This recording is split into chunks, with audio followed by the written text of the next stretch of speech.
A sweltering Saturday night in Texas, and the Cowboys' palace is packed with passionate folks in shades of red. Alabama boss Nick Saban as a quarterback conjurer. We will get some answers tonight. His rugged defense wants redemption. Reggie Ragland says bring on the pounding ground game that now features Cory Clement. His turn to carry a heavy load. It's Bama and the Badgers from Arlington on ABC.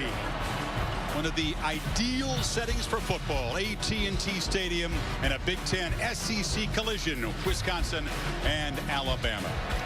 And welcome to a 10th season of Saturday Night Football on ABC. Delighted to have you with us, Chris Fowler and Kirk Herbstreit. Kirk, to begin where we finished last year, and they're going to have a semifinal game for the playoff this New Year's Eve. And you got a couple of teams that have playoff aspirations. At Bama, it's playoff expectations. But two teams that are predicted to have double-digit win seasons, but two teams that have motivation, Kirk, for this year because they got some scars left by the same team, Ohio State, at the end of last year. Yeah, and I think both these teams are looking at this as an opportunity to really see where they are. And then when the Big Ten and the SEC get together anytime, postseason, preseason, there's always more at stake than just trying to win the game. They want to represent their conference as well. Take us through how Alabama's going to look different on offense. They have some different faces, so they made changes out of necessity, really. Well, everybody talked last year about Lane Kiffin taking over this offense, and Blake Sims kind of burst onto the scene. So you lose 90% of the passing attack because of Blake Sims moving on. But it's not just a quarterback quandary that Alabama's trying to figure out. How about the receivers? Their top three, led by Amari Cooper. So nearly 80% of the receiving yards are no longer here. So you need some new receivers to step up. And even in the backfield, with T.J. Yeldon leading the way and Blake Sims making plays with his feet, this is a team right now that we're going to find out where they are. Now, Jake Coker is going to get the start, number 14, the senior who transferred over from Florida State. But Cooper Bateman had a great camp down in Tuscaloosa. Coaches feel he's more athletic, similar to Blake Sims as far as creating, especially on 3rd and 4th down. So he's going to get an opportunity. But as we sit here right now, honestly, Lane Kiffin and Nick Saban have no idea who their quarterback is for the season. A lot of that will be determined on how they play tonight. They do think they got a great defense, and they're going to square off and focus on Cory Clement, who's got to fill the huge shoes of Melvin Gordon. Well, when you think of Wisconsin Badgers, you think of great running backs. You and I had a chance to visit with Cory here at their walkthrough, and I don't know if I've ever seen a running back more excited to play an Alabama defense than Cory Clement. Remember, not just Alabama, they always have a great defense. Nick Saban feels this might be one of his more physical front sevens that he's ever had in Tuscaloosa. The other thing is Wisconsin's breaking in 3 new offensive linemen, taking the very first snaps tonight against that defense. So Cory and the Badgers will have to play their best. It's the head coaching debut of Wisconsin for favorite son Paul Chryst. Now, he called the plays for Russell Wilson and those successful Wisconsin offenses. Got his hands full tonight against that Alabama defense. This ideal setting for college football on the opening Saturday night of the season. Alabama and Wisconsin coming up live from Arlington, Texas. Wonderful to have Heather Cox on the team yet again, and she's with Nick Saban. Heather? Chris, hello. Thank you so much. Coach, yesterday you said that who starts this game doesn't necessarily mean you've named a starter at quarterback. So what is your plan tonight at the quarterback position? Well, we just want to see 2 guys play at quarterback. Jake's going to start the game, and, Cooper will get an opportunity at some point. But we're just going to see how it goes. What do you hope to learn by using both quarterbacks throughout the evening? Really want to see how they play in the game. Both guys have done extremely well in practice. They both deserve an opportunity, so we'll see who takes it to the game the best. Nick, we'll let you get to it. Thank you. Chris? That's a live audition, Kirk, against a very good defense. There's Paul Chryst, born in Madison, played quarterback for the Badgers. His dad was an assistant there. Went to Pittsburgh, where he was 19-19 as a head coach the last 3 years. And now his debut tonight.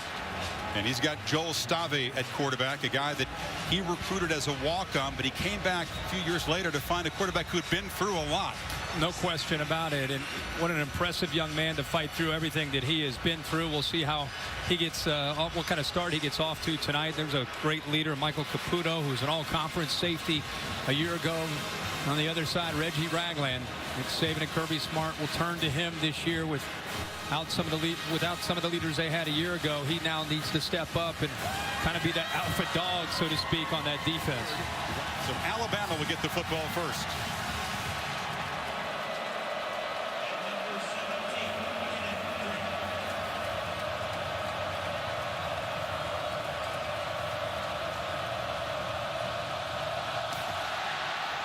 This is Kenyon Drake for the Tide at the 4.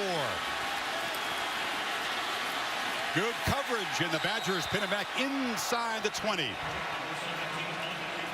Coker was beaten out at Florida State by Jameis Winston. He was beaten out last year at Alabama by Blake Sims. He is the starter, but it doesn't seem like the job is that firmly his, if you listen to Saban. Yeah, Nick Saban has told us, along with Lane Kiffin throughout this month, that it's been a close battle. Both have done some good things. Both have left them a little bit questioning maybe if they're the answer, and because of that, let's see how they perform in front of 70 or 80,000 people and millions of people at home watching. This is the spotlight, the stage. You want to see how guys perform. No preseason in college football. You hope to sort this out against a lesser opponent, a less confusing defense. Drake in motion. They hand it off to Derrick Henry, and the big fella bangs straight ahead. Let's take a look at tonight's Chick-fil-A impact players when Alabama has the football, and I'm going to stay right in that backfield. Derrick Henry against that big offensive line. He's the guy that they're going to just try to test the inside, the interior of Wisconsin's defense. And Kenyon Drake, great to see him back. They'll move him around all over the place. And for Wisconsin, it's the two outside linebackers, Schobert and Beagle.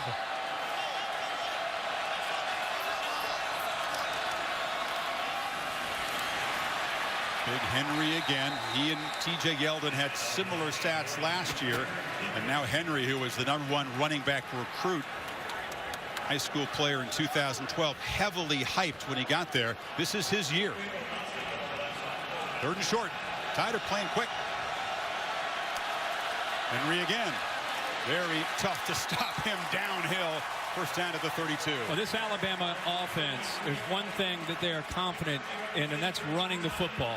Behind an offensive line, again, much like Wisconsin, they're breaking in some new starters themselves, and because of that, you're going to see Wisconsin really cheat up into the line of scrimmage and see if they can help out against that big, powerful offensive line. Yeah, in the pistol formation, something that Lane Kiffin told us he'll use a lot this year.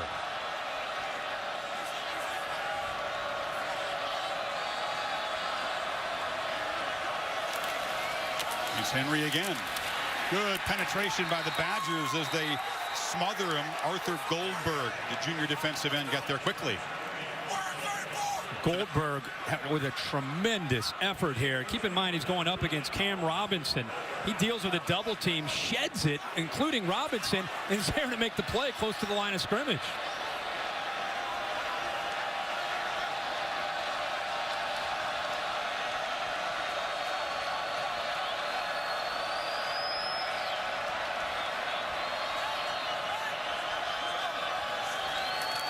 Badgers bring pressure. Coker's first pass attempt as a starter is a completion, but a very short gain as Robert Foster, the sophomore receiver, was hammered by Sojourn Shelton, the corner. Well, Coker with a little bit of confusion there, a little indecisive. He was literally looking over to Lane Kiffin, and a new thing with Alabama this year is they are actually flipping up cards to show the play, and he was looking over at those cards until the last second. You can see Lane, the frustration there because of the miscommunication. Didn't take Nick long to visit offensive coordinator. Did it. 3rd down. They need 8. Play action. Coker cannot escape. They got a good pass rusher. That's the outside linebacker, Joe Schobert, on the sack. And they rush 3 here. This is a veteran secondary that's going to disguise a lot of coverage. And to your left over here, watch the pressure come. And he's going up against one of the best offensive tackles at Cam Robinson. Joe Schobert is a high school tailback, has emerged as one of the better pass rushers, not only for Wisconsin, but in the Big Ten. He showed what he could do last year against LSU. And here early when Coker makes a throw, Schobert again in the backfield for the Badgers. Look at the strength to make an arm tackle on a big quarterback. And you see him go through Cam Robinson. The Badger defense forces a punt from J.K. Scott, the brilliant sophomore kicker. In traffic, Alex Erickson decides not to make a fair catch. It is hit immediately at the 35 by Minka Fitzpatrick, one of the true freshman corners. It looked like he got hit before he caught the ball. Joel Stave and the Badgers take over next. And Joel Stave showing a smile, Kirk. What a difference from a year ago when he was unable to throw a ball and couldn't help his team in that game in Houston against LSU. His 29th start. Cory Clement is deep. You got a couple of fullbacks, and it's Clement. A little crease and a quick burst across the 40. Let's take a look now with Wisconsin with the football and Chick-fil-A impact players for the Badgers. Of course, we know that they want to run the football with Clement. Physical back, can bring a lot to the table, take some of the pressure off the passing game. When they throw, Alex Erickson is a very physical receiver. Made some plays last year, and Jaron Reed is number 90, kind of the leader, the alpha of that defensive line, the talented defensive line for Alabama. Clement again. He and Melvin Gordon set the record for a running back duo last year, more than 3,500 yards. A lot of them were Melvin's. But the offensive line, there are 3 new faces up there. Yeah, Volts in the middle and Merritt's the left tackle are the 2 that have played a lot of football. The other 3 are taking their first snaps tonight as far as meaningful snaps. A freshman, a left guard, Dieter. Again, all these guys talented, but you wonder, how do you respond, not only in this environment with the crowd noise, but also going up against a very talented group of defenders. See what that O-line can do on third down. Badgers spread the field. Dare Ogunbowale is the running back to the left of Stavi. Plenty of time, and he flips it short. And Ogunbowale makes the catch and has a first down in Alabama territory. He's an excellent, versatile back who just got a scholarship in the spring. And it's the matchup that you like if you're Wisconsin, with a running back up against a linebacker, kind of a nickel back. Here you have Foster in coverage, and just a good job of getting separation. And you could see with Stavi, he's in rhythm there like any quarterback. Looks very poised. He's making his 29th start tonight for this Wisconsin offense.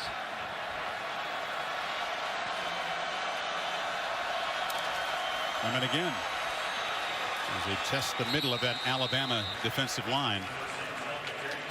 Stavi has had close to 5,000 career passing yards.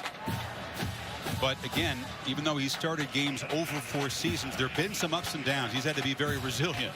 Yeah, last year he went through a very, very bizarre set of circumstances where, even though he was a starter the year before, I guess the term, for better or worse, is kind of the yips. You know, you hear about it in baseball sometimes. You hear about it in golf, and he could not throw the football accurately. And Tanner McAvoy stepped in, and by the 5th game, he had settled down and was able to get back to playing quarterback.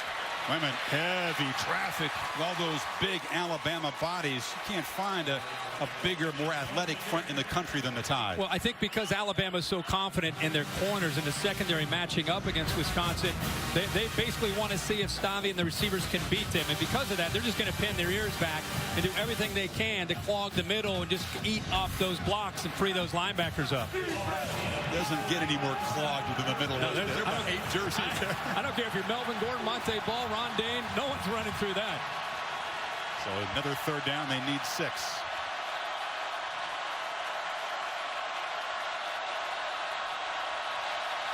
Tide rush 4. Stavi gets it away, delivers high. He's trying to get the ball to Erickson, well covered by Cyrus Jones, who had designs of a pick 6. 4th down. Slow to get his head turned around, and these receivers and tight ends have got to understand, especially on third down, Alabama's going to bring pressure. You've got to get back. The quarterback's going to get back, and that ball is coming out. You've got to hit your point and get your head turned around and be ready for the football. There's not a lot of time for Stavi to sit around and look for another receiver. Ball's coming out fast. Jones is their best corner. He's also their punt returner. You might see him play a little offense tonight. He's been working at receiver in camp. Drew Meyer sit high with backspin, and a fair catch by Jones just inside the 10-yard line. So both defenses off to a good start. Scoreless midway first quarter. Second possession for Alabama with the sack of Coker that ended the first possession. They netted only 4 yards, and now they start at the 10-yard line. See how cautious Lane Kiffin is with Jake Coker at quarterback. He's out there for the second series. We do, of course, expect to see Cooper Bateman, the sophomore from Utah, perhaps as early as the first or second quarter. Yeah. Be surprised if we didn't. Henry in the pistol. They fake it to him. Coker on the move, fires to a wide open receiver, and it's Foster who's across the 30 for a first down. So they do trust the quarterback and he delivers a dart. Yeah, he really wanted to throw the football to his tight end, Howard, but Wisconsin took him away, so give him credit for coming off of Howard and looking to the backside and eventually finding Foster. That time showing patience and eventually finding his guy. Picks up 22 yards. Again, they fake it to Henry in his first down throw. Coker across the middle, has a man wide open. Catch inside Wisconsin territory. That's Richard Mullaney, the senior from California. Michael Caputo out of the game. Wisconsin's defensive scheme in the first possession was all about attacking the line of scrimmage, and the adjustment in his second series is to get the ball in the hands of Coker and let him try to attack them through the air. He's going to throw it again. This time flips it off short to Henry. Same play. Can't make a man miss.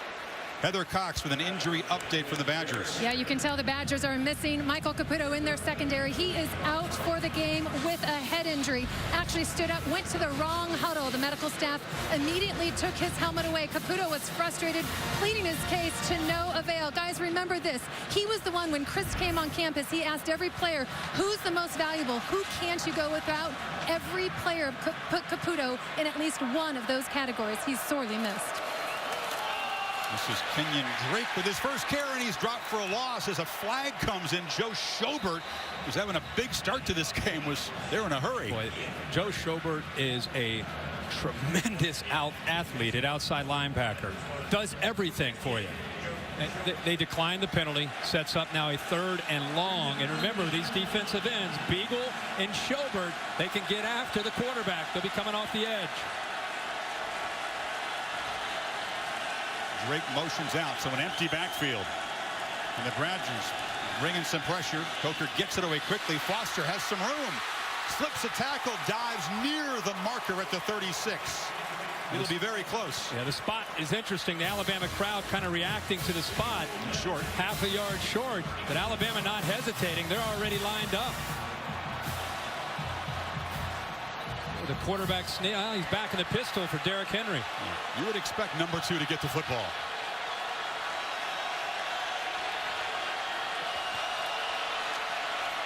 Doesn't mean you can stop him. Henry breaking free, heading to the end zone. Touchdown, Alabama.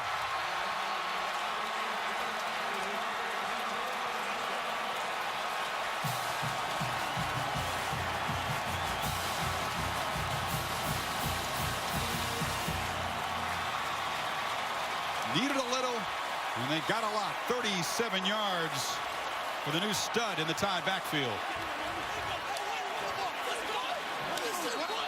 He's actually been a stud, but now he's the guy, the starter. Adam Griffith. And the Tide march 90 yards for the first touchdown of the season.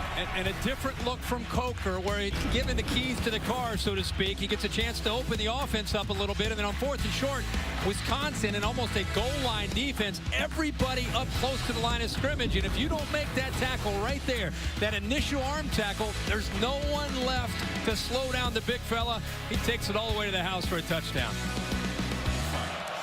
Griffith to kick it off. In the end zone, Latrell Jamerson has to work hard just to get back to the 17-yard line.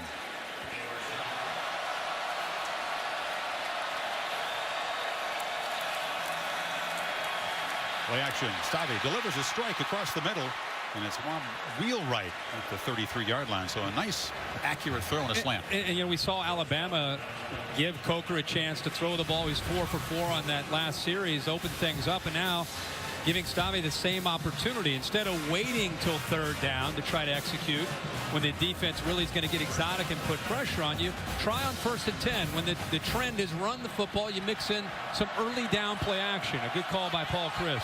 Stave rolls out, flips it short, and the catch is made by Derek Watt, the famous Watt football family. We were told Big brother JJ would be in the house tonight. There's Derek and TJ Watt. Yeah, I actually saw him on the field before the game with a number of Houston Texans that came over with him. But Chris, throwing out to Derek Watt, trying to find a tight end, maybe Alex Erickson, maybe Tanner McAvoy. They're going to have to throw on some early downs to eventually try to open up the running game. You're not going to be able to run tonight and then try to go play action. It's going to have to be reversed for Wisconsin.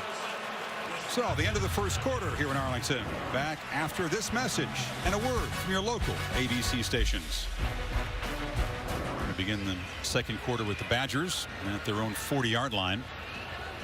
Stavi's 4 of 5, Kirk, but only for 32 yards. Nothing downfield yet. We were just talking at the break how, other than Wheelwright made a catch, none of the receivers yet have made a reception. And again, we said going into the break there that they're going to have to make some plays in that passing game to open up some running lanes. Alabama's attacking the line of scrimmage. Stavi again flips it short. Catch by Clement, who moves into Alabama territory at the 45. He's worked hard on his hands and his receiving skills to be used in this Chryst offense like this. And again, that's what you're talking about. And Paul Chryst knows that. You need to be able to try to flood a zone and leak out a back, whether it's Watt as a fullback or Clement, who's shown an ability to make a play. The tight ends. I think it's going to be tough sledding with the receivers against the corners from Alabama. But you can make some headway on the inside, and then you can get back to trying to run the football because it makes that Alabama defense think about some other things. Two fullbacks in front, and they hand it off inside. Again, trying to challenge the strength of the Alabama defense, and that's Taiwan Deal.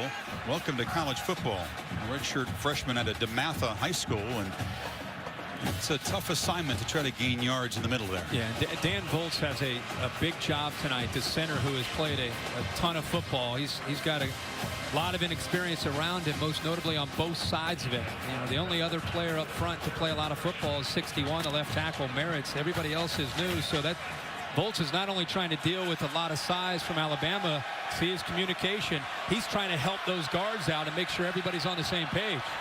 Volz has to have a good game, the Badger coaching staff feels, and he's facing a lot of fresh bodies.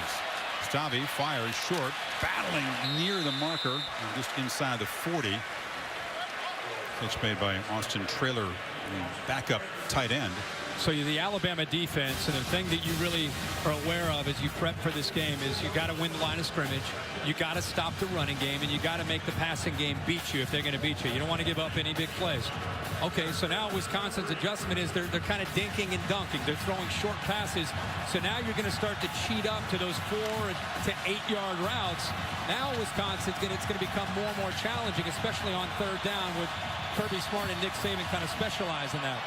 Badgers are 1 of 3 and they need 3 yards. Play clock at 3.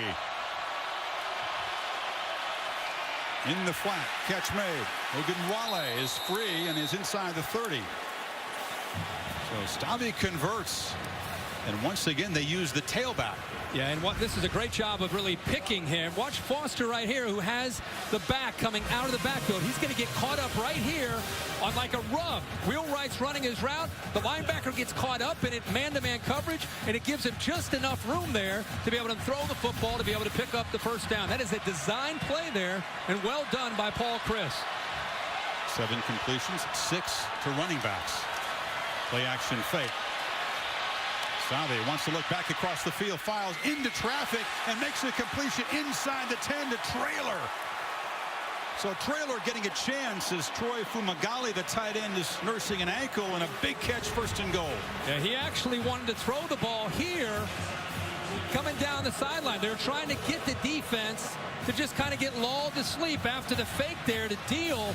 See right here, he's trying to get the ball thrown, but good coverage here. So instead, he ends up coming off to his tight end, Traylor, who does a good job of not only holding on to the football, but handling the contact. And now Wisconsin inside that 10-yard line.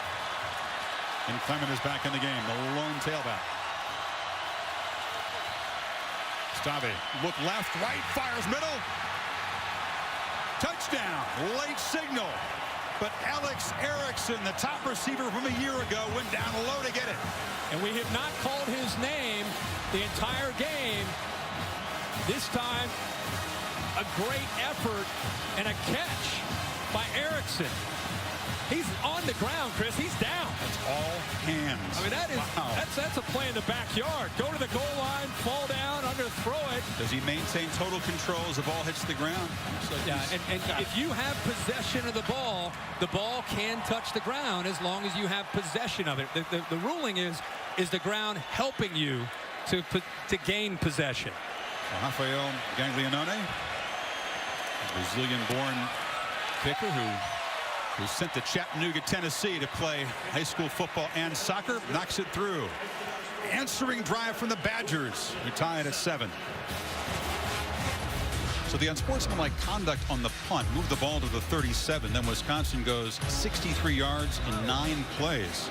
Stavia to Erickson for the tying touchdown, and a terrific effort. Because he was tackled basically, Kirk, and still managed to make a great catch. Great focus. So a conversation in the break there between Saban and Kiffin. You wonder what was exchanged as the Tide offense goes back to work. Only 71 yards for Bama, and only 15 on the ground so far. We factor in the sacks.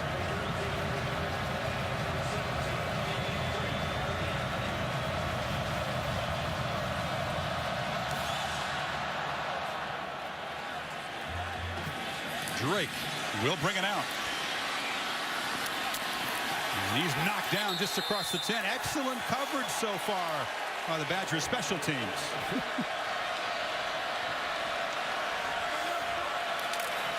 I don't know if it was the Sonics or the Tasmanian Devil, but they handed straight ahead. And Henry muscles out to the 39.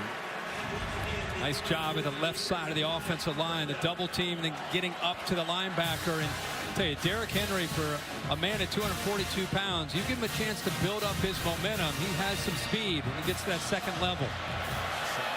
Drake, nothing there. Knocked down quickly after a short gain by Goldberg, who's been active, and Edwards, the linebacker, helped.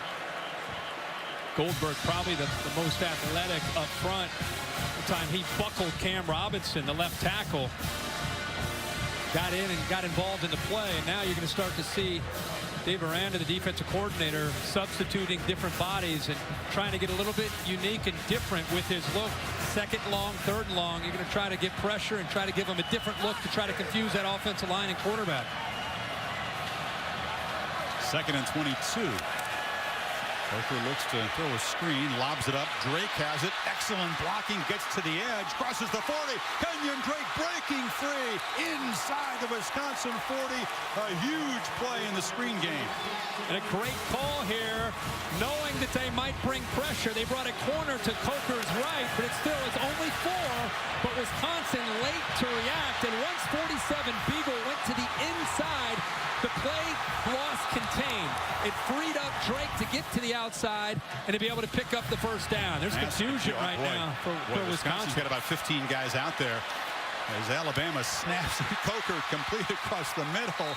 And there has to be flags because you can't have that many guys out there. They were trying to switch personnel. I think that Leon Jacobs had an injury, and it caused a lot of confusion about who was in and who was out. I was surprised Wisconsin did just call a timeout. Yeah. That was a lot of confusion. I don't think there was a player on the defense that really knew what the call was. Not to mention illegal substitution. Defense. The 12th man did not get off the field before the snap. The penalty is declined. Result of play is a first down. I don't know if you can have more confusion than we just saw there. No. The defense. He was being kind with 12. I think, like you said, 14 or 15. But they went from 1st and 25 to a couple plays later. They're inside the 30-yard line.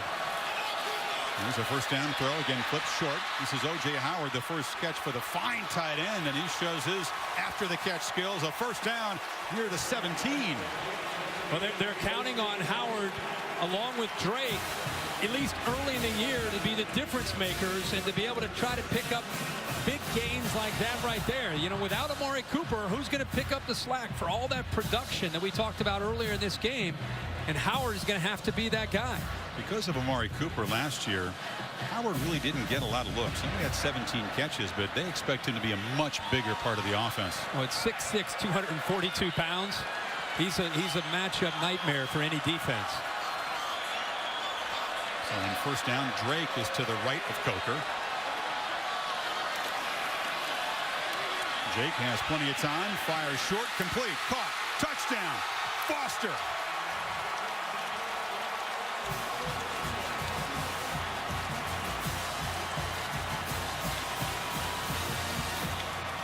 So a drive that began with a 15-yard penalty ends 88 yards later with a go-ahead touchdown. Great drive by Coker and the Alabama offense, and a really well-designed play right there by Lane Kiffin. We'll get another look at it, but it was remarkable the way that play opened up, and Coker does a nice job of, again, showing that patience, letting the play develop. Took some time for Foster to come from the left all the way to the right. But the defense lost him in coverage. He's going to come from the left all the way over to the right. You can see the safeties are occupied with the tight ends. They just lost Foster, and it freed him up. And there's Coker's eyes downfield making the read. And his first career touchdown.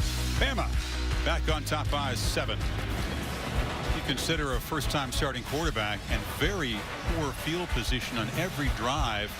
I think Kirk that Saban and Kiffin are thrilled with touchdown drives of 90 and 88 yards. Coker was 4 for 4 in that drive. He doesn't always look great in practice and scrimmage. That's why he hadn't won the job long ago. But maybe he's one of those guys as a starter with the lights on. It's just starting to click a little bit. And as the game has gone on, he just seems more and more comfortable. This is Jamerson at the goal line. Hit quickly and hammered down short of the 20. Badgers could help Stave out by running the ball. They have really struggled there. Just 17 yards in their 8 rushes, none longer than 5 yards. That was on the first play of the game. Stave flips it short. That's Derek Watt. His second catch out across the 20. And that's really become their passing game. And you might look at that and say, boy, it's not very pretty or sexy. It's not going to get the ball downfield. But you know what? Paul Chryst, smart guy. He's running into a wall when they're running the football on 1st and 10. So if you can get out on the edge and get away from that pressure and dump it off to Watt or dump it off to a back or a tight end and pick up 4, 5, 6 yards, get to 2nd and 4, helps you stay on schedule and gives you a chance. Ogunbowale is the tailback on 2nd and 4. And the stretch. Stutter step, but again, the pursuit's so quick. They get about 1.5 yards. It'll be another 3rd down. Sean Dion Hamilton grabbed him. Yeah, it's going to be tough to run the football. You're going to have to try some kind of play action and leap one of the backs, the 2 up backs into the flat. Got the freshman deal. They hand it to him. Wow, they got surprise, and the freshman muscles near the marker. I think they got it with the spot. More their power back when they do get into short yardage situations. He brings a little bit more to the table because of his size. Can he be the 2-punch? Because Clement was the 2-punch with Melvin being the 1-punch. Yeah, I think that's what they're hoping that eventually he becomes. 6'1", 220 pounds. You would think that he is exactly what they need to complement Clement as the year goes on.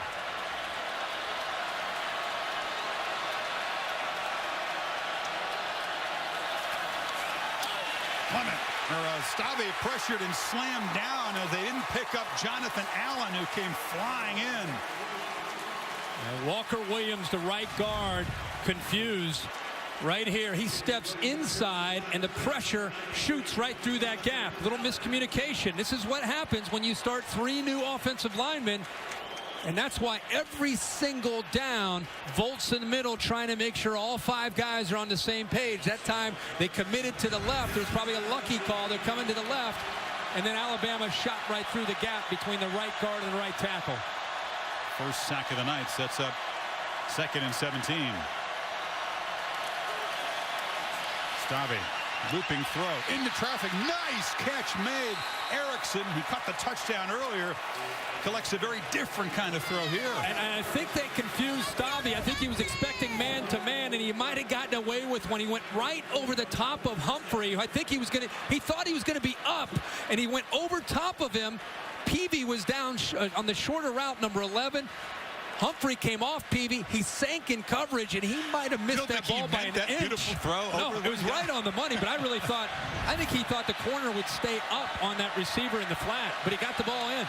And the Badgers got 9 seconds to work with. They don't have too far to go to get in Caglianone's field goal range. They've got the 1 timeout. Stave Takes a shot. Downfield. Leaping catch by Erickson at the 15. They'll spend their last timeout with 3 seconds to go and perhaps steal 3 points before halftime after the shank. Well, this is a great ball. And look to the right how 86 gets right in behind coverage. He snuck right in there behind him, behind the coverage. And a perfectly thrown ball where his most trusted receiver, Erickson, can go up and make the play. Maurice Smith dropped back, but he just didn't quite get deep enough. Stave showing the arm strength, Chris, but also does a good job showing the touch to get, you got to throw that ball with a little bit of velocity, but also some touch. And he made that nice throw. This is a bonus opportunity for Wisconsin. Rafael Gaglianone from Brazil from 34. Off the upright. And the Badgers squander a chance to go to halftime with some momentum and only a 4-point deficit. This guy was very reliable a year ago. You want to upset Alabama, every opportunity that you have, you've got to be able to cash it in. They got a gift, a chance to be able to come up with points and then get the ball to start the second half, and they squandered it, missed the opportunity. So Coker and the Tide will be up 7 at the break. Badgers will get the ball when we come back. The BMW Halftime Report coming up, and Heather Cox will speak with Paul Chryst right after these messages. Coach, I know that you're probably frustrated that you left some points on the board in those final seconds, but how do you feel about your offense overall in this first half? You know, I don't think we've been running the ball very consistently, and we're getting some plays, but not anything. You know, we had the one drive, obviously, and we've got to, be a little bit cleaner on some things, and we've given up some plays, big plays defensively, and so there's things that, we got to correct, but got another half. We got to regroup and come back and play strong. Speaking of your defense, your senior leader and team captain, Michael Caputo, out with a head injury. How do you compensate for that loss? Well, you don't. Mike's a heck of a player, and Dakota Dixon right now is the guy, and really everyone around him has to step up, and I think, you're seeing that, and I thought Joe Schobert's done some really good things, and Sojourn's been tested and made some plays, and, if we're going to be the best team, we're going to need everyone, and yeah, we want Mike, but obviously we want to make sure that he's taken care of, and we just got to play. Coach, thanks for your time. Good play by the defense in this first half here. Wisconsin's going to get the ball to begin the third quarter down by only 7. An efficient start for Alabama's quarterback, Jake Coker. But Kirk, Wisconsin, which lost its captain, one of its best defensive players, Michael Caputo, on the second play with a head injury. Got to feel pretty good about their defense. Offensively, running game has not done anything. No, they've not been able to run the football. But the one thing that I think that if you go back and think about that scoring drive, it was over 60 yards. It's 7 passes, only 2 runs. And I talked early in the game that they're going to have to throw to set up the run. And on the other hand, I think that'll have to continue in the second half. Jake Coker's been not necessarily a pleasant surprise, but he's been in command. This is a touchdown pass where he does a good job of being patient, reading the defense. 2 defenders take 1 guy. It opens it up underneath for Foster. And he gets in the football where he still has room to make a run upfield to be able to come up with that touchdown. So Coker off to a good start. We talked early that we thought Cooper Bateman might come into the game, but up to this point, the way Coker has played, you're probably going to see number 14 continue in the second half. And a senior from Mobile has waited a long time for his first start for a big program. Heather? Yeah, Kirk and Chris, I can answer your question. I just spoke to Nick Saban, who said, yes, we will go with Jake Coker to start this third quarter. As to whether or not we will see Cooper Bateman, he said, I don't know if or when we will see him in the second half. Defensively, look for Alabama to do a better job on third down. He said, we have got to get off the field on third down. We've also got a couple mismatches. Offensively, he said, I like the decisions that we've made in the passing game. We've just got to convert a little bit more on those good plays. I think a lot of Bama fans would say he has been a pleasant surprise, Coker, given the concern coming out of camp. Jamerson will try it from inside the end zone. And the kickoff returners have had a tough go tonight. Excellent coverage for both sides. So Bama's had offensive and defensive pass interference penalties tonight. This is Taiwan Deal again. Nothing there. He's body slammed to the ground by Darren Lake. a backup nose guard who could start for a whole lot of teams. And Lake plays, talking to Kirby Smart even this morning, and they're going to put Lake in there more when they feel that Wisconsin goes to their heavy package, because he's good at the nose guard and it frees up the other guys to move to the edge. He's good at that Terrence Cody hold the point of attack. That time he did more than just hold the point of attack. He got off of it and showed some quickness to be able to close in on the ball carrier.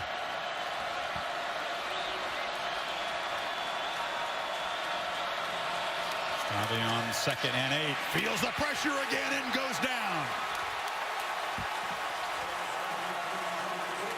The Tide converging there. Jaron Reed and Jonathan Allen, 2 defensive ends. If you look at this initially, it looks like the pressure's coming from here, but in fact he drops and the pressure comes from here, and it caught Stave. Also, it catches the offensive line by surprise, so a little bit of a zone pressure there. And when Alabama knows you're going to throw, they are going to change things up and challenge the communication between that offensive line. 3rd and 16. Screen. Ogunbowale hit for a loss as Reuben Foster was all over him. And the Badger offense goes backwards after the penalty. Reuben Foster is out there because of his athletic ability and the way he can play in space. It's an area that Alabama is really focused on getting better with the linebackers, being able to make reads like this and then get right through the blocks and be able to close in on the receiver. Great job of recognition, and then the speed to accelerate in the open field by the Bama linebacker Foster. Serious explosiveness by the junior from Auburn to get the ball carry. A very low punt may have been deflected, bouncing around, and the Badgers avoid a disaster and down it at the 43. Bama finally has good field position, and Coker immediately looks downfield, loops the ball, and incomplete. So they've taken a couple of deep shots. They haven't been able to convert. Ardarius Stewart was out there, and again Shelton in coverage. Interesting call by Lane Kiffin. First play, they go right after Dakota Dixon, who is in there for the leader, Caputo. He's out there in coverage by himself. Alabama feels the favorite throw that Coker has, like a lot of big, strong-arm quarterbacks, is throw it as high and as deep as you can and let the receiver run underneath it. That time, he may have let go of that one a little bit late, and he underthrew it, but he was open. Henry, a burst up the middle. Derrick Henry, his 2nd touchdown tonight.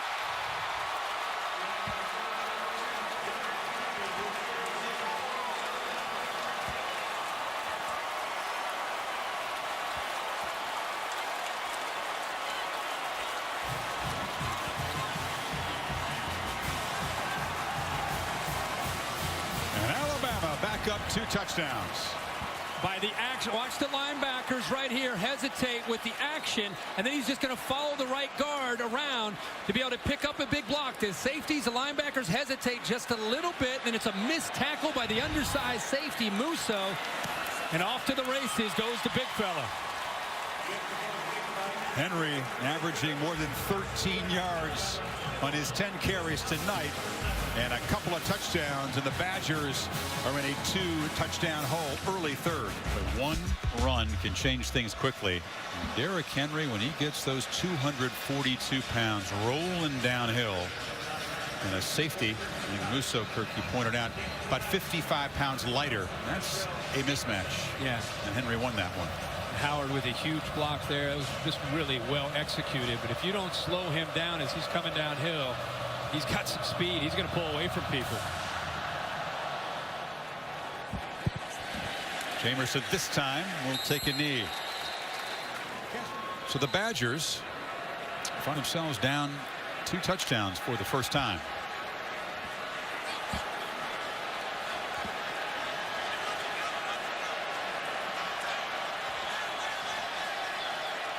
Cory Clement has yet to break free. They fake it to him and now throw it short, and the catch is made by Derek Watt.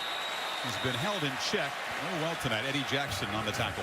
Again, I'm just a big fan of that 1st and 10 play action pass, dumping it out to Watt. I think it breaks that tendency to run the football. You're not having a lot of success on 1st and 10, and again, it's just so important, especially on this drive, to give them a chance. Gets them to 2nd and 6.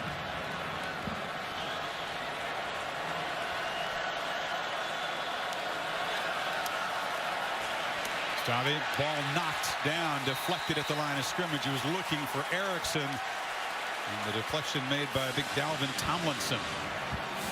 Now they have 17 yards rushing right now, so it's no wonder. Look at that push that they're getting. When you can't get there, that's what Kirby Smart and Nick Saban want to see. How do you impact the quarterback? Knocking the ball down, getting him off his point. Anything you can do to try to just have an impact on that passing game. And that time, the big fella gets in there, Tomlinson, and knocks that ball down, set up this big 3rd down. Yeah, they need 6, or else Bama's going to get the football back. Low snap. Stave scrambling off the hands of Erickson, but that was messed up from the start. And here comes a Badger punt. There's that blitz package from Alabama. They show pressure from one side. Sometimes they come, sometimes they drop. That time they dropped. And I think, again, they're affecting the offensive line. See, the blitz looks like it's coming from the right. It ends up, actually, the twist comes from the left. Play never had a chance, but with Volts to center, he's thinking about trying to get the call right. By the time he snaps the ball, that's a bad snap, and the movement, when they get you to 3rd down, has a bigger impact on not just the play itself. We had some funky punts and some missed kicks tonight. Meyer gets a pretty good punt, and there's excellent coverage as Cyrus Jones is spun down at the 33. Well, Coker hasn't done anything. The intent was to play 2 quarterbacks. Yeah, but Coker really hasn't done anything to make you say, well, they got to give the other guy a shot. But at some point, it wouldn't surprise me to see him get out there. That's a little pop pass, and this is Drake. Breaks a tackle, gets the edge, and you can see the explosive skills of Kenyon Drake. He's going to be marked out at the 47. Watch 74, the left tackle, get out front and lead this. You're going to see a great look at it right there. He's 10, 15 yards downfield, and that's a different feel when Drake gets the football. I mean, we got to go back and look at that. I'm telling you. Oh, man. It's a road grader. He was 20 yards downfield. Orlando Pace style. That's what it reminded me of. Yeah. Well, he's going to be playing on Sundays for a long time. Cam Robinson, just a sophomore. Coker over the middle. Howard, the tight end, running free and diving for a 1st down at the Badger 40. This is why he's such a dangerous weapon in the Bama offense now. And without Michael Caputo, again, not just run support, but in here in the middle of the defense. Just a quick throw behind the linebacker in front of the safety. And Howard picks up the 1st. Now the Tide showing some tempo. Coker again throws it short. Stewart, another 1st down quickly. They recover from the holding penalty and move it to the 25. And right now, Wisconsin getting exposed in coverage with those 2 linebackers, Edwards and Jacobs. Caputo not in there to help with communication. They found a weakness. There's Caputo, who's out probably with a concussion. He had a big hit early in this game. An all-conference safety that's been out the entire football game, and the other safeties have had to try to pick up the slack. But right now, they're going after the safeties and backers. Drake makes a cut. Gets the edge and dives down near the 12, and the Tide can smell blood. Another 1st down. Completely different style of running back when Kenyon Drake gets his hands on the ball. You got to deal with the power running downhill, and then kind of a scat back. Watch the vision, the jump cut. Look how loose he is and able to get around defenders with that great vision. Coker flips it into traffic, and the play nicely broken up by Edwards.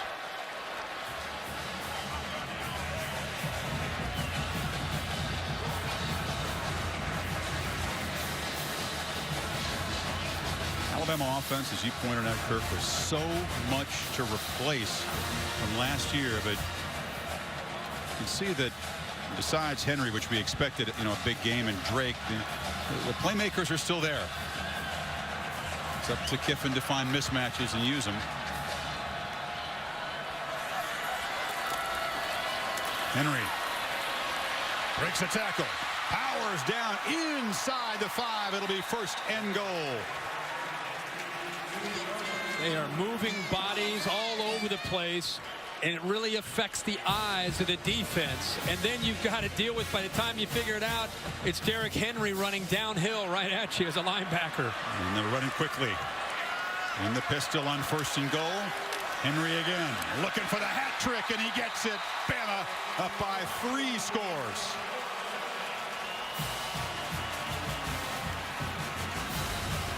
He's been doing this all night. But watch this center, Brian Kelly, pick up the nose guard, work up to the linebacker, opens up the hole for Derrick Henry. Ryan Kelly has had a great night, as he always does, for this Alabama offensive line, the anchor and the leader of that group up front.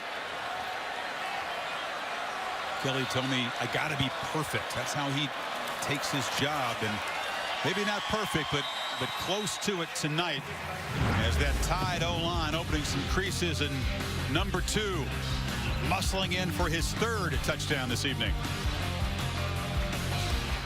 A bunch of touchdowns for the Crimson Tide, 3 of them by Derrick Henry, the junior out of Florida, the guy who rushed for only 46-21 his senior year in high school. That's it.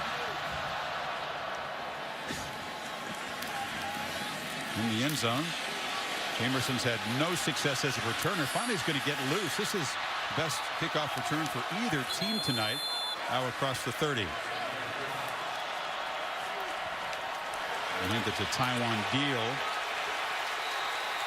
In fact, you've looked at all the conferences. It's not a huge difference in terms of how they call pass interference, how tight it is. As far as running the football, this is pretty much what it's been like for Wisconsin, with the movement up front, just nowhere to go. This quarter alone, -3 yards coming into this drive. And for the game, Chryst, 17 yards rushing.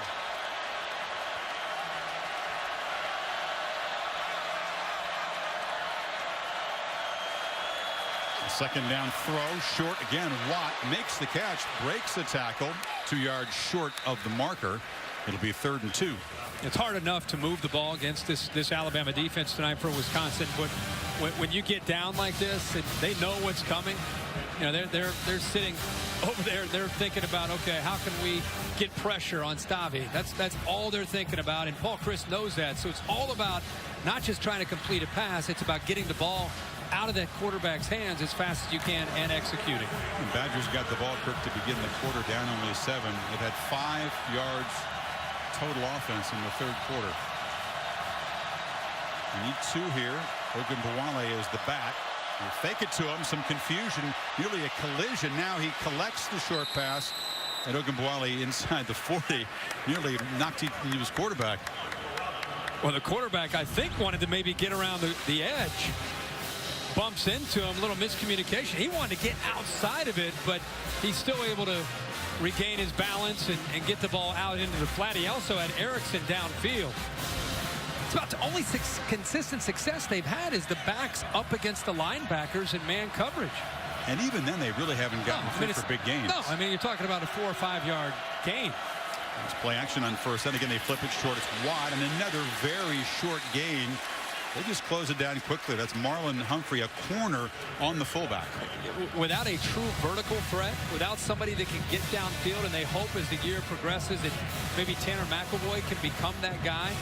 But we've not seen much of an opportunity at all tonight against this Alabama secondary, and because of that, it just makes it so much easier for Bama's defense to focus on those underneath routes. So you might catch it, but you're going to gain 2, 3, 4 yards. I'm surprised that McElroy hasn't had an impact. He's been nursing a hamstring. Maybe that's one of the reasons. But we thought we'd see him used as a weapon tonight.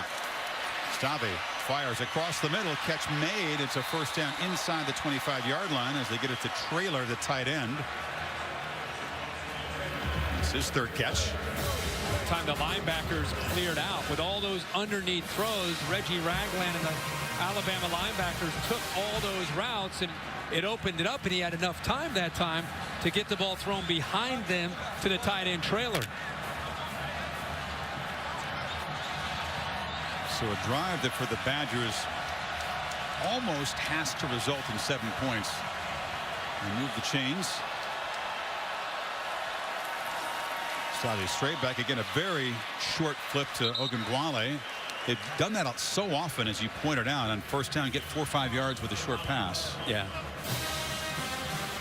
Bama's going to become a different defense. You see the changes that they make right now. You get inside that red zone, and you're going to start to see more and more defensive backs in the game. Talk about a defense that was embarrassed by Ohio State. The Buckeyes ran for 281 in the Sugar Bowl. Wisconsin tonight has 17 rushing yards. Stave. Some miscommunication as Umagali, the tight end, hadn't turned around, and Eddie Jackson was in tight coverage. So it's third down. Yeah, they brought both the two inside linebackers. The first time we've seen the big guy, Ashawn Robinson, get pressure. 86. Two linebackers coming up the middle. Right through there, and then you see Robinson right here, the big guy, 86, who probably gets his most recognition of any of the defensive linemen. Stavi's sitting right in there, and these receivers, again, he doesn't have a lot of time to hold on to that football. You better get your head turned around as quickly as you can. Tide have 2 sacks, but they're beginning to get consistent pressure now on Stave. Showing a blitz look on 3rd and 6. Here they come again. Gets it away. One-on-one coverage on the outside, and again can't get it to McAvoy because Cyrus Jones was all over him. Well, he wanted to actually throw that as a back shoulder fade where the receiver knows when the ball is coming. Watch the eyes of McAvoy, the receiver. He's waiting for the ball to be thrown, but instead of being thrown closer to the sideline, he throws it into the middle of the field, and it made it easy for Cyrus Jones to just knock the ball away. So a field goal attempt. Gallinone 0 for 1 tonight. Hit the upright. Now it's a 43-yarder, and Gallinone just slides it through. So with 1:05 to go in the 3rd quarter, the Badgers do get 3, but they got to get a few service breaks. They got to get that Bama offense off the field there. Impressive performance tonight to me by Alabama. This is a team that came in and had a lot of question marks on offense, and up to this point, Jake Coker has played flawlessly, not turning the football over, making good decisions, has been patient in the passing game. You combine that with the physical running of Derrick Henry, Kenyon Drake coming in to kind of give you a little spark, something a little bit different. We wondered who would replace Amari Cooper, who would replace T.J. Yeldon, who was going to replace Blake Sims. Well, tonight against a pretty good Wisconsin defense, they've really settled in, and have Lane Kiffin's put together a great game plan. Drake from 8 yards deep will take a knee. Now we are going to see Cooper Bateman. He's a sophomore, Murray, Utah. And he's going to get his first look, his first college snap for the guy that was very much in competition for the starting job. And he's going to get a chance. Well, he's going to pull it down, and now you can see the element that he brings in the game. He's got a little burst as a runner. And you know, this is not just mop-up duty. Up 28-10 here, still in the 3rd quarter, Chris. Coker's look great. What's the best thing Cooper Bateman could do in a quarterback battle with the lights on and on the stage? He needs to come in and also perform well to be able to stay in this race and not let Coker run away with it. Exactly. These are very important snaps. This time they give it to Drake. Bateman comes from Cottonwood High School, which is the alma mater of Gary Anderson, of course, who coached the Badgers the last couple of years and took off for Oregon State. Sports program out in Utah. You're going to see a different attack with Cooper Bateman because of the mobility that Chris and I have talked a lot about tonight. They'll get him on the edge. They'll move him, roll him to the left, roll him to the right. He can pull down and take off, but he can also... So that will be the end of the 3rd quarter. A successful quarter for the Tide as they put a couple touchdowns on the board and extend it to an 18-point lead. End of 3 in Arlington. Back for the 4th after this message and a word from your local ABC station. Badgers run beaten at home last year, but we're just 4-3 away from Camp Randall in an 18-point hole as we start the final quarter. And Alabama going with Cooper Bateman here as he continues his first series and hands off inside, and Drake took a huge pop and got knocked backwards.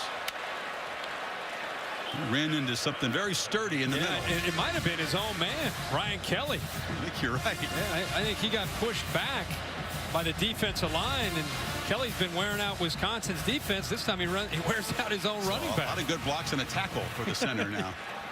All over the field.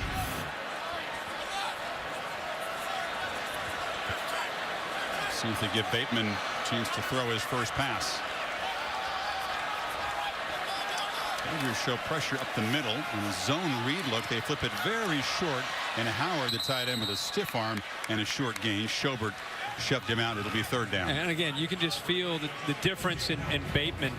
His footwork, way he can get off to the edge, puts a whole different kind of pressure on a defense that's been dealing with Coker for the most part in the pocket.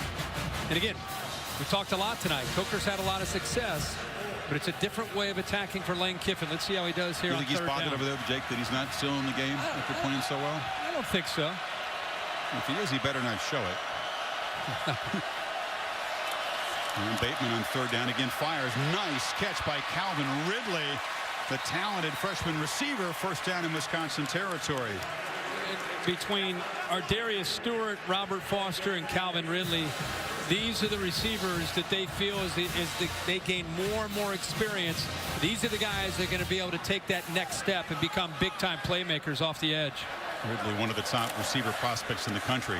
And Bateman fires far side. A flag comes in as Stewart is knocked down. Another flag comes in late.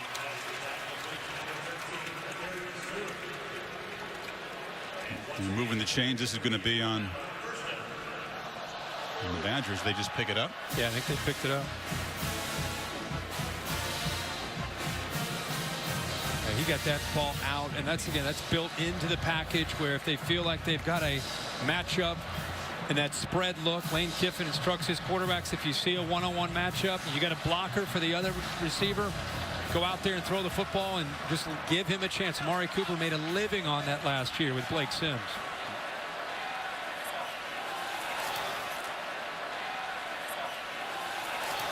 And Bateman throws complete.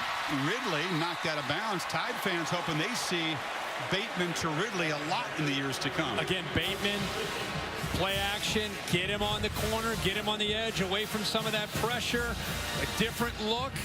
This is where Lane Kiffin brings the formation in. Everybody was in tight, and then it allows him with the play action, the bootleg, to get out wide. This is kind of a staple in a Lane Kiffin offense, whether at USC or anywhere that he has been. And that time, nice job of getting outside, away from the pressure, and then the throw. You can see what they like about Cooper Bateman. You fake it to Harris. And now flip it to him, but the throw is behind him. He had to turn around, and that kind of disrupted everything. Down, no fumble. Harris tackled at the 31. Jack Sitchie got him. And this is an area where Cooper Bateman will eventually be able to grow. He's got a receiver coming right over the middle of the coverage, and he gets back and he's looking left, and he comes off of him too early. You can see right here, you make that throw right there, you've got a big gain. He just came off of him a little bit too quickly, and now you've got a couple white jerseys out there. That's just a misread, and again, being young, he'll go back and look at the film and learn from it. Bateman on second and very long, takes off and scampers out at the 40.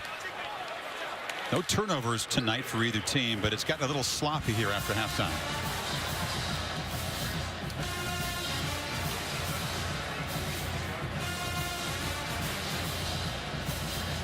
There's so much talk coming into this game about the quarterback position, and you know, in Alabama there's a lot of folks that try to read the tea leaves and get a peek at every practice and draw conclusions, and Saban was very secretive. They don't release really the stats of the scrimmages, Kirk. They didn't allow any of these guys to do any interviews before the opener. There'll still be more conversation, but you got to believe that Coker certainly established himself. Yeah. Drake spins free. Kenyon Drake has room. It's a block on the edge and tight ropes for a touchdown.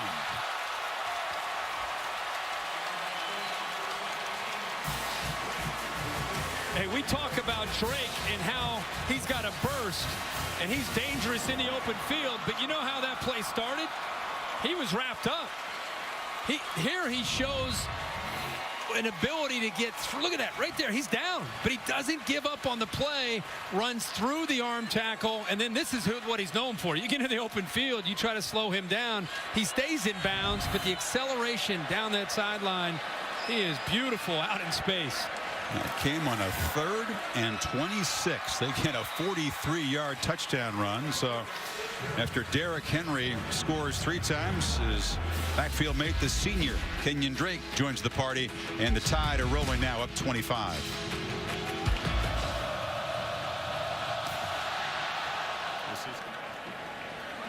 Jamerson too deep to bring out. Erickson comes in motion. They hand it to him. Can he get the edge? Yeah, Erickson showing the speed, finally muscled out near midfield. Heather? Hey, Chris, you mentioned that we haven't seen much of Cory Clement. The reason why the running back for Wisconsin has a left groin pull, doubtful return, which is definitely frustrating for a player that's already been battling an ab strain and has been chomping at the bit to move from Melvin Gordon's backup into the spotlight this year. He'll have to wait a little bit longer. It is a disappointment. He was fighting through some pain, an abdominal situation that he had an MRI for, and now a groin that I hope isn't a lingering problem. The LSU game a year ago, Gordon had to leave the game with an injury. They use a wide receiver, Kirk, to get a 25-yard run, by far their longest of the night. Right. And I happened to look down and watch Nick Saban after that long run as Heather was giving her report, and he was, needless to say, pretty fired up with his secondary for not sealing that edge and allowing Erickson to get to the outside. You know, Nick is, and sometimes he's tougher in these kind of games, coaching, when he's up by 25 with 7 minutes to go, than the games that are close. That's a great point. He will never stop coaching. Deal, work in the middle, inside of 7 minutes to go.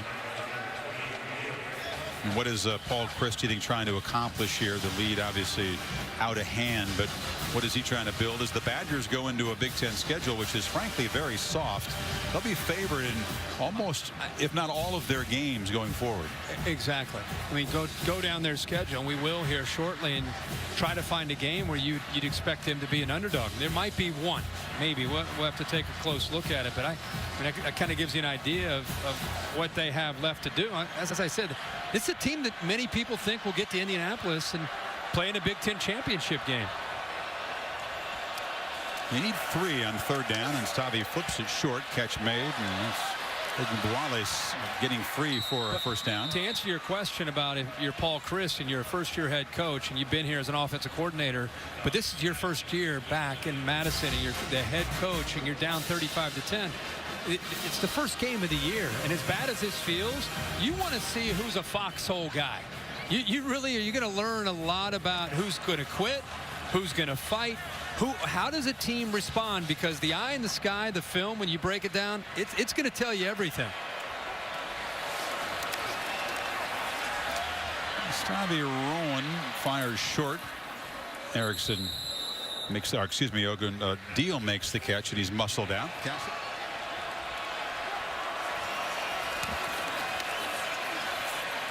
Stavi files far side, and the catch is made. It's Jazz Peavy, a sophomore, making his first catch of the night inside the 15. Well, there's the arm strength and what the coaches really like about Stavi. To think that Joel Stavi last year was just trying to kind of be able to complete a pass 5 or 10 yards downfield, and now look at that throw. I mean, you're at the right hash, and you're throwing about a 15 to 18 yard outcut towards the boundary. Plenty of arm from Joel Stavi.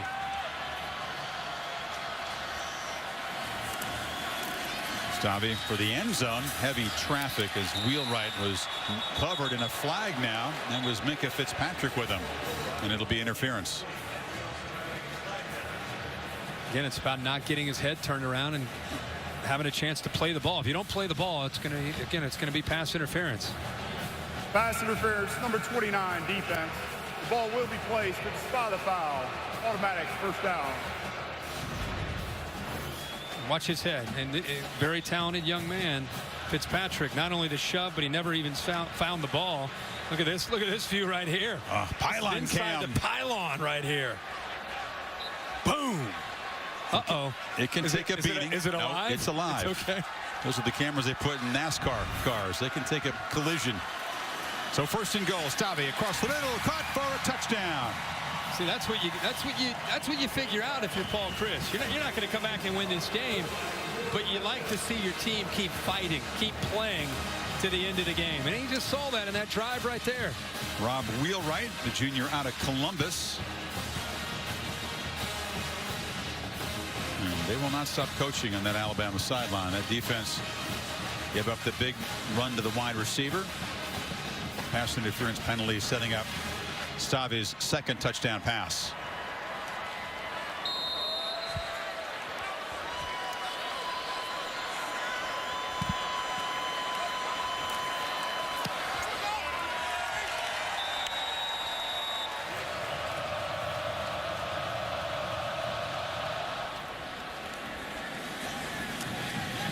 Chris Black will bring it out for now. Just take a knee for the Tide and gets bumped into at the 7-yard line.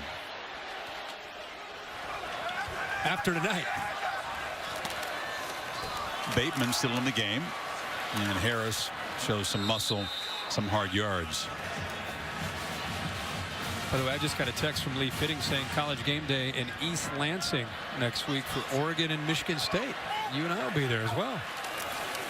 I'll be there in spirit. I'll be there in spirit. There's a tennis thing in New York that I'm going to say. Oh yeah, yeah, my bad, man.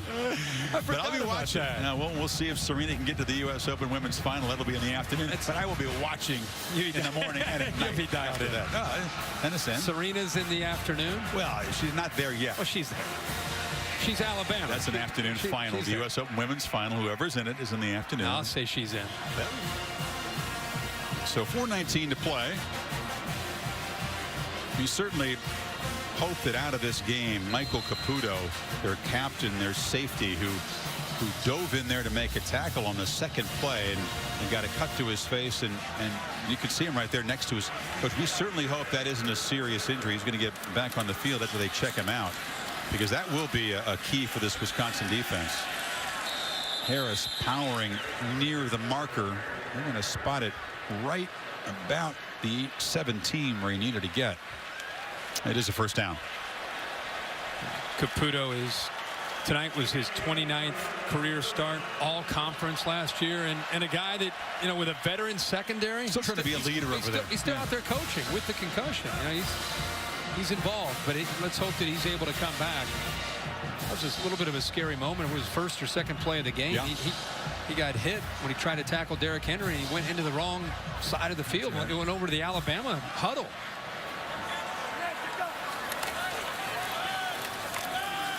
And flip it short, and the catch is made by Ty Forney-Smith, the tight end, and a nice gain. So they're making these very comfortable throws for Bateman.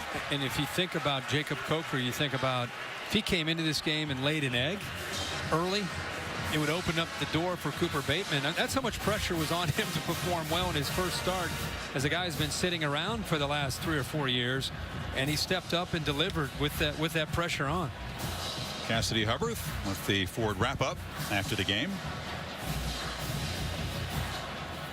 So if you're an Alabama fan, you feel a whole lot better perhaps about the quarterback position than you felt 4 hours ago. The Alabama coaching staff, for that matter. Yep. Harris hit in the backfield. Immediate penetration by Vince Beagle, the man of many hairstyles. He carves that W in the side of his head. He said he's going to try a little something different every week here to keep the teammates entertained. He's the part of the personality of their defense.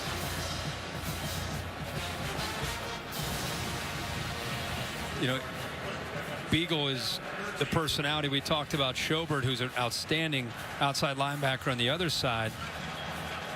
He's kind of a little bit more low-key, but my man can throw it down when it's a slam dunk contest. That was crazy.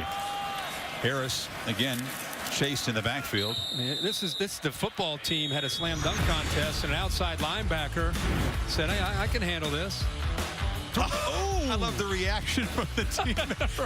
Let's say they maybe didn't expect to see that from old Joe. Yeah, fair to say. How many outside linebackers can do that? Harris again picks his way for a short gain. The Wisconsin defense still scrapping and fighting, and the starters are still out there. Well, you have to. Remember when we talked about it, you're evaluating constantly. Week 1. I mean, I don't care how good your week 1 is or how bad your week 1 is. It's week 1. And you've got to be able to get ready for week 2 and beyond. And you learn a lot about how your team handles adversity. That's really what makes a team become special, is when they get punched in the mouth and they come through it. You grow together as teammates and coaches when you go through some tough times, and you don't give up. We don't have preseason football in college football. Scott with the punt, and Erickson fighting hard to get to the corner.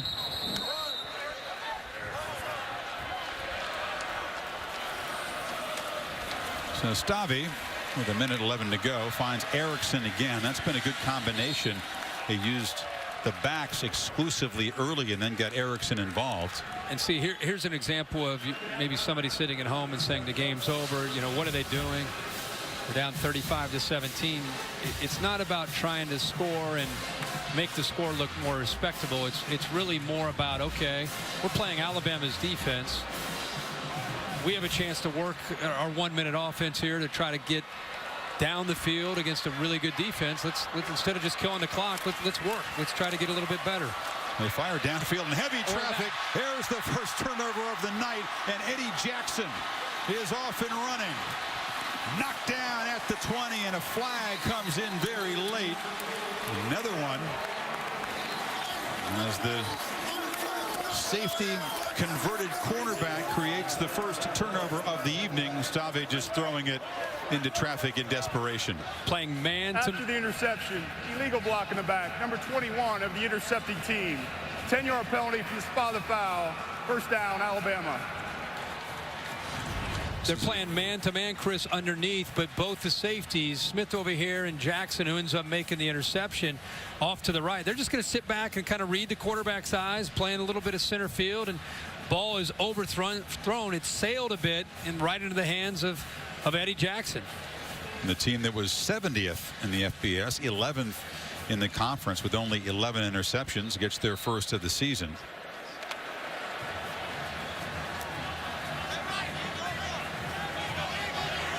And now we're going to get a look at the third quarterback this evening. It's number 11, Alec Morris, junior from Allen, Texas. So they give the Texas native a few snaps here in the final minute in his home state. Harris is knocked down. That's a nice gesture. He was in there competing. In fact, many people thought that Alec Morris might actually win the starting job. Ended up running third in the competition. But he gets back to his home state, and you can say he got in the game. He did. You know, they started with 5. They worked their way down to 3 and eventually down to 2. But Alec Morris was battling. He really was. He didn't do anything to hurt himself at all throughout camp. I think at the end of the day, the other two may have a little bit higher ceilings with their physical abilities. And they said this was a solid guy. Really avoided bad plays, which is not easy against Alabama's top defense in practice. Harris shows a burst and gets down near the 25. That'll do it. So Alabama busts open a close game at halftime and overpowers Wisconsin with the running game. Cory Clement really limited, only had 16 yards rushing and left the game with an injury, which we hope isn't serious. That would be a big concern. And Alabama answers some questions at quarterback and gets a big game from Derrick Henry.